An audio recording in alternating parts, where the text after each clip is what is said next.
pacote de quem sou eu, aí sim eu sou assistente social, eu tenho pós-graduação em serviço social na educação, já atuo como técnica, assistente social, em um serviço de acolhimento para criança e adolescente.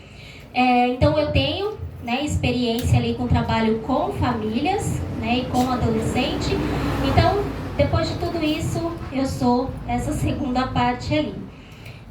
E aí eu comecei a minha apresentação, né, com a foto ali da minha família. Tá eu ali, o Gustavo, a Gabriela, o Paulo, porque a gente vai falar um pouquinho hoje aqui. Eu vou falar como mãe e vou falar também como profissional. Foi por isso que eu coloquei ali a fotinha da minha família abençoada.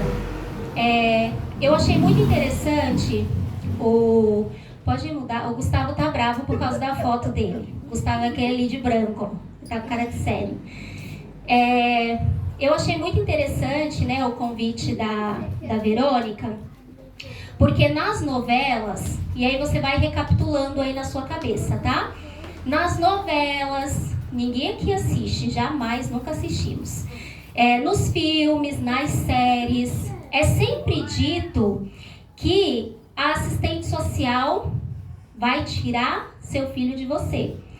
Então, a novela vai pregando o assistente social e a assistente social de uma maneira muito errônea, né? Então, a geladeira tem que estar cheia, porque a assistente da UBS vai vir aqui e ela vai tirar meu filho de mim. A casa precisa estar arrumada, porque senão a assistente social vai tirar meu filho de mim. Não corrige, não dá limites, porque a assistente social vai tirar, não é assim? No que a gente assiste nas séries, nos filmes, eu não sei se vocês já viram, mas eu acho que até por conta de eu estar ali na profissão, eu observo muito isso. E na verdade é totalmente contrário. Vou aproveitar para fazer uma defesa da minha categoria. O que a gente faz é um trabalho com essas famílias para fortalecer o vínculo dessa família, para que não seja tirado esse filho e esse adolescente desse lar, né? Pelo menos deveria ser assim. Então, vai sendo pregado, né, de uma maneira muito negativa o trabalho da assistente social e do assistente social. E aí, isso de uma certa forma, não é o ponto principal, não é o foco, mas de uma certa forma fica pairando ali na nossa cabeça, né? Eu esqueço de educar, eu esqueço de dar limites, né? E vai acontecendo toda essa negligência silenciosa, porque a gente confunde o que é negligência e por confundir a gente acaba cometendo a negligência, né? Então, ali no slide, a ausência total de orientação e limites e presença dos responsáveis também pode ser entendida como negligência, pois prejudica o desenvolvimento saudável da criança e do adolescente. Então, a negligência, gente, ela só não acontece com falta de cuidados físicos, por exemplo, né? A negligência, ela não só acontece quando há falta de comida, não é. Nós somos negligentes quando a gente deixa de educar, e eu nem combinei com a Michelle, a gente nem conversou antes, mas a gente é negligente quando deixa de educar, quando a gente deixa de acompanhar o nosso filho na escola, né? A gente é negligente quando a gente não é firme com essa criança e com esse adolescente. A gente é negligente quando a gente não diz um não, quando a gente não acompanha as amizades dos nossos filhos, né? Então, corrigir, impor regras, né? Mostrar para ele algumas regras, ensinar para ele e dar limite, também é uma forma de proteção, né? E se você não faz, então assim, você comete negligência. Então, pais omissos são negligentes. Então, é aquele pai que tudo pode, é aquele pai que, como a Michelle colocou, não consegue dizer não, né? Como que eu vou dizer não para o meu filho? Eu acho que isso se dá muito, principalmente quando se é uma mãe solo, né? Como que eu vou falar não para o meu filho? E aí isso é também um tipo de negligência. Então, dizer não não é ser violento. Pode mudar, Mayara. E aí a gente vai falar agora um pouquinho sobre outras formas de negligências mais comuns. E aí a gente se agarra a essa forma de negligência, e aí a negligência silenciosa vai ficando. E aí a gente vai sendo negligente também. Mas essas aqui a gente já conhece. Então, deixar a criança sem alimentação adequada. Não estou falando a alimentação do ano. Estou falando que existem sim famílias que têm alimentação alimentos em casa, mas usa o alimento como forma de punição. Então você não vai comer hoje porque você não fez tal coisa, né? E aí acaba tirando o alimento do filho. Isso é um tipo de negligência. Não levar ao médico quando precisa, acho que isso aqui a gente está bem familiarizado, então vacina, consultas, né? Precisa estar tudo em dia, embora acredito que ainda tenham muitos problemas com isso. Ausência total de supervisão compatível à idade. Então, assim, você faz supervisão do celular do seu filho, né? Você olha o celular dele. O ideal é que uma criança ou um adolescente ele tem no celular, ele tem aquele controle parental. E aí esses dias eu estava conversando com um amigo meu sobre isso, né? Sobre educação de filhos, sobre negligência. Eu estava trocando um pouquinho ali com ele. E ele é um paizão, assim, ele acompanha muito a filha. E aí ele olhou para a filha dele de 13 anos e pediu o celular dela para ver. E aí essa menina olhou para ele e falou assim: mas você vai invadir minha privacidade? Como assim eu vou te entregar o meu celular? Mas pai, tá invadindo demais. E ele falou: então já que eu tô invadindo a sua privacidade, eu vou tirá-la de você. E aí tirou o celular da filha. Então assim, não existe privacidade para um adolescente, gente, com celular.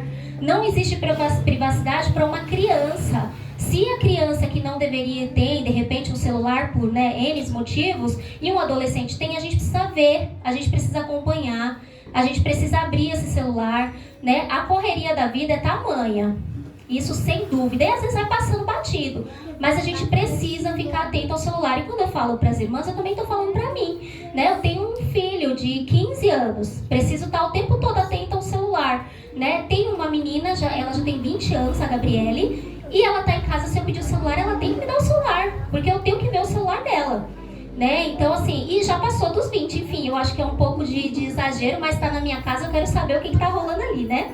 Então, ali ainda abandonar efetivamente de forma continuada. Então quando você não dá afeto, quando você não dá carinho, né, quando você não conversa com seu filho, quando você não procura saber qual é o dia dele, isso, como que foi o dia dele, isso também é considerado negligência.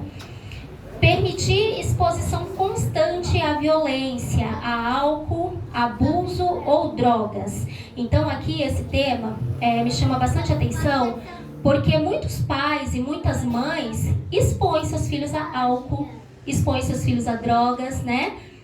Creio que não seja um cenário de ninguém aqui, tomara Deus, mas assim, é negligência. Ah, vou ali no barzinho, ter meus amigos, vou levar meu filho, pelo menos estar comigo. Tá expondo a álcool, tá expondo a droga, tá expondo a coisas ilícitas, em contexto que tem muita sexualidade, né? Em contexto que tem muita gente fumando, que tá usando, sei lá, né, de repente o narguilé, o cannabis, enfim, tá expondo os nossos filhos, e isso é negligência. E por que é negligência? Porque, como foi dito também aqui pela Michele, criança e adolescente são seres em desenvolvimento. Então eles são o efeito esponja. O que vê, pega.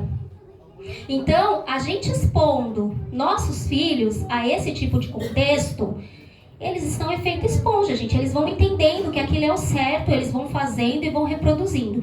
Então isso também é negligência, tá? Pode mudar, Mayara. E aí, lá no ECA, no artigo 15 do ECA, diz que a criança e o adolescente são pessoas em desenvolvimento.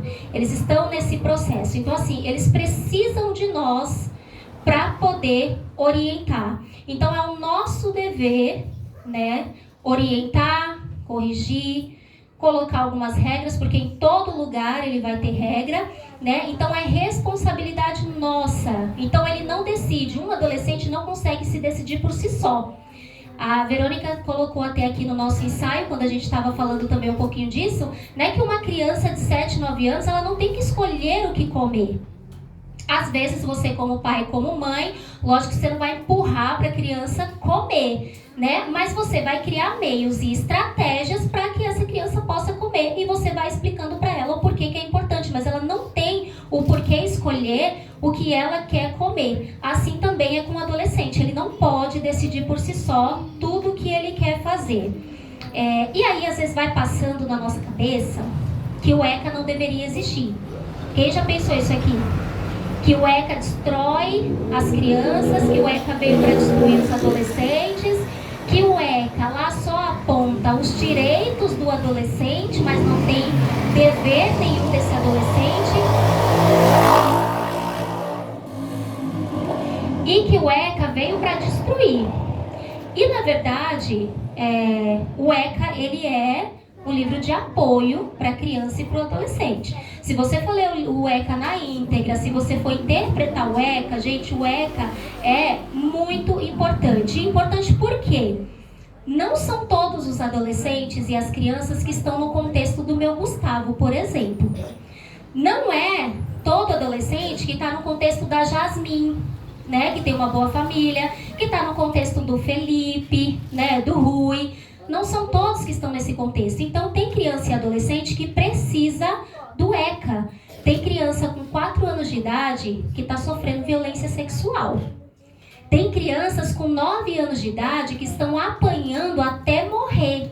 Então, assim, o ECA é, de uma certa forma, um suporte para essa criança e para esse adolescente. Só que aí a gente lê até onde nos convém, até onde a gente quer, assim como a Bíblia.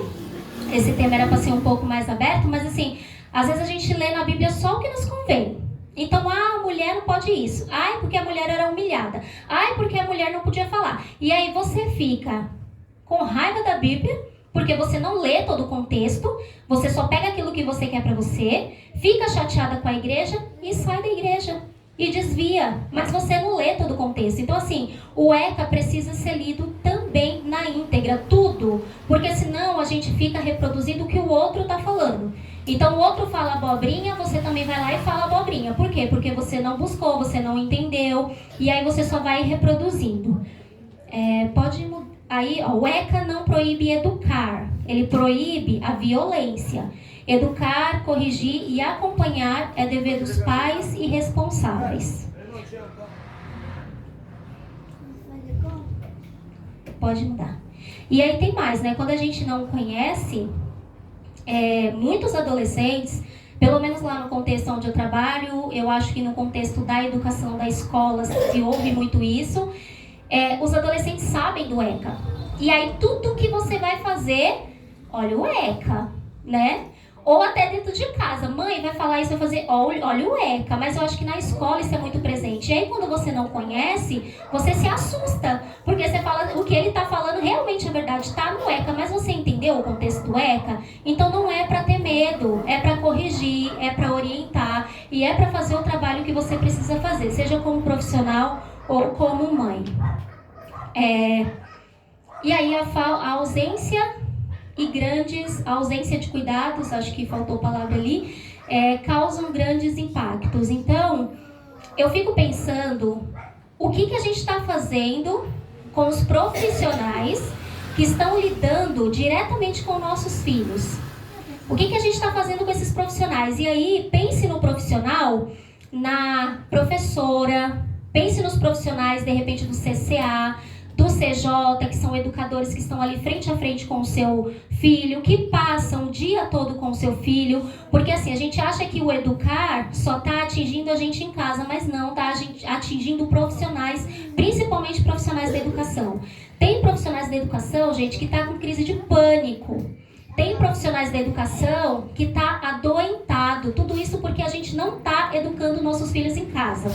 Esses dias eu fui numa reunião do meu filho, e aí a diretora, ela disse que é muito pior quando se chama os pais. Tinha um grupo pequeno ali de pais, ela estava conversando, porque ela disse que o filho é agressivo, quando a gente chama o pai, é muito pior. E aí o pai intensifica o comportamento do filho, porque o pai vai na escola para querer bater, né, no diretor, na professora. Teve uma vice-diretora que falou que uma mãe mandou mensagem ameaçando ela, porque eu acho que ela trocou o filho de lugar, enfim. Então, assim, os pais estão piores do que os filhos. Então, eu gostaria que a gente pensasse nesses profissionais que passam, às vezes, mais tempo com o nosso filho do que a gente mesmo.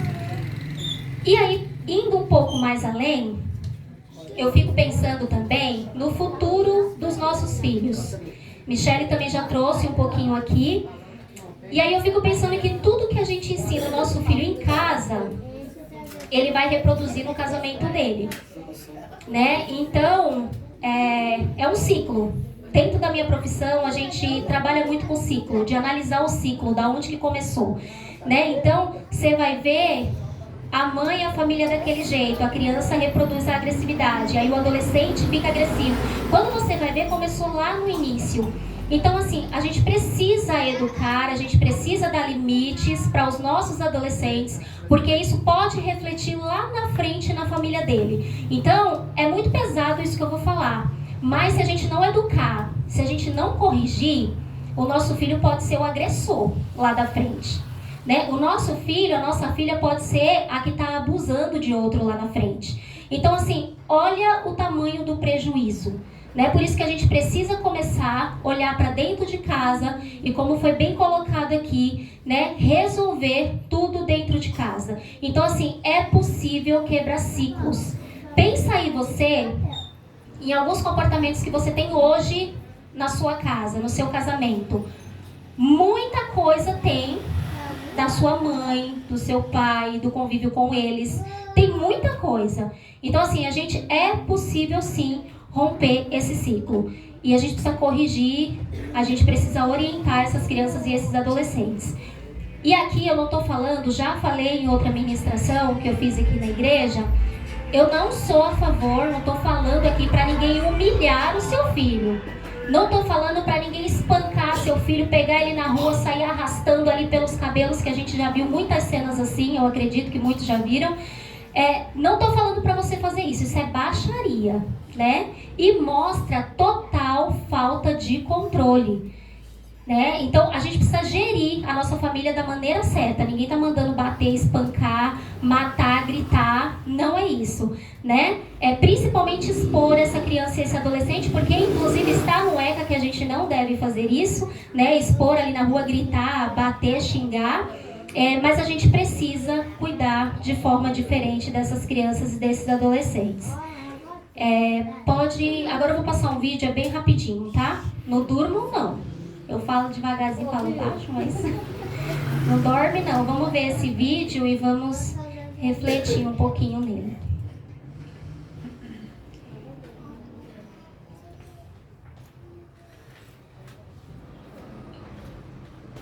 Rapidinho, acho que tem menos de 1 minuto.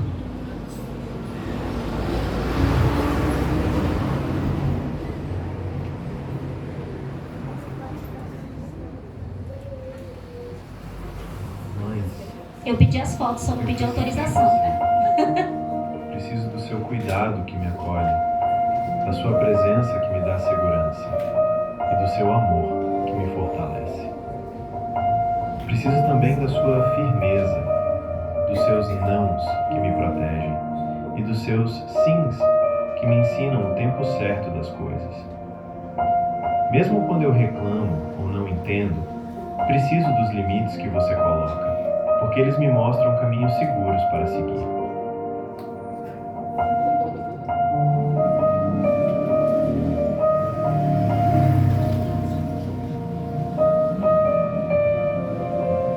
Preciso da sua orientação, dos seus conselhos e da sua paciência, porque ainda sou pequena e estou em construção. Ainda estou aprendendo sobre a vida, sobre respeito, escolhas e consequências. O que você me ensina hoje será parte de quem eu serei amanhã. Seja presente, mãe. Continue me guiando, me corrigindo e me amando, pois o cuidado que recebo de você hoje se transformará no adulto que serei no futuro e na forma como tratarei todas as pessoas que irei conviver e que estão ao meu redor.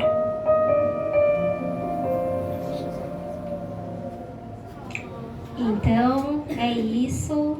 Essa foi uma surpresa que eu preparei para as mamães aqui da Igreja Missão e que todas se sintam representadas. Esse slide faz parte da fala, pode passar?